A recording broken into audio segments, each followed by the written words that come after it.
Hello hi friends नमस्कार good morning मु आपण मानक राजेश मु नहीं आसी आपण मान पई आउ एक छोटिया नुआ ब्लॉग तो सांग माने वीडियो देखिया पूर्व चैनल को लाइक करंतु शेयर करंतु सब्सक्राइब करी पाखरे थिबा बेल आइकन को दबाई दियंतु। तो आज होउची तृतीय श्राद्ध काली तो द्वितीया गला आज होउची तृतीय श्राद्ध तो घर पाखरे जनकर आज तृतीय श्राद्ध तो तांकर केही नाहांती तो से मत बर्तमान पठेले कुपारी जाई चिकेन आनिया पई तो चलन सकाल सकाल कुपारी मार्केट जीवा चिकेन सह ढेर सारा मजा मस्ती भी करिया।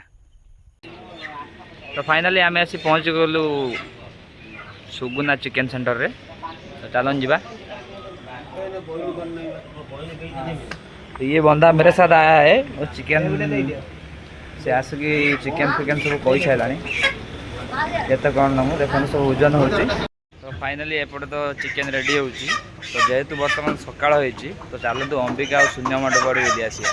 शून्य मंडप ना तो आपण मैंने शुणी निहाती पंचक पूर्णमी दिन से मंदिर बहुत फेमस तो चलन जी आज शून्य मंडप टी बुली आसिया।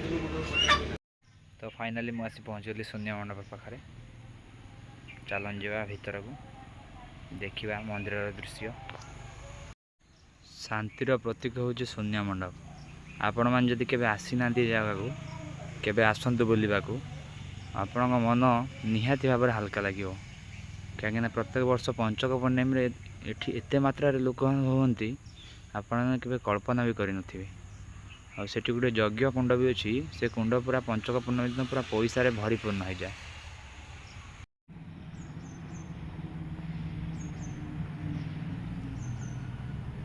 आपण मैंने से जो यज्ञ कुंड देखुं से यज्ञ कुंड शून्य पंचक पूर्णमी दिन पूरा पैसा भरीपूर्ण हो जाए और बहुत सारा लोक भी एठिक आसती। आपण मैंने जानी नी शून्य मंडप पछरे रही एक रहस्यमय घटना कहीं आगु कहुई आगु जड़े बाबा थे से जहाँ भी कहीदे सब सत होता से बाबांकर मृत्यु हो नाला से देह त्याग करते देह त्याग कला बेले से कही जाते मु आसबि आउ थे तापर तांकर जन्म केउठी एवं केउठारे हिची केही एपर्यंत जानी पाउनाहांती। मु पुणी आसी पहुँचली चिकेन दुकान रे देखिबा केते बाट कोन कार्यक्रम जाइछि सइला ना।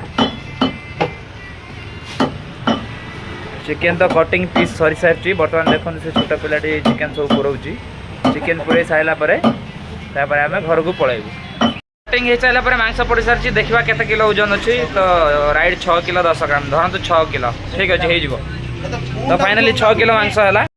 तो फाइनली आम आसी पहुँचलु पपा भाई दुकान पाखे तो यू थाली 2 पैकेट नवा और ठुंगा गोटे पैकेट नहीं घर को जी सान भाई दे पारे तो ये दुकान भर को एंट्री कले बबुलाई तो बबुलाई बर्तमान देवे 2 प्लेट थाली आ गोटे प्लेट ठुंगी तो जल्दी जल्दी दिंतु आम घर को जीवु। तो फाइनली आसीगला आमर ठुंगी आ सोल थाली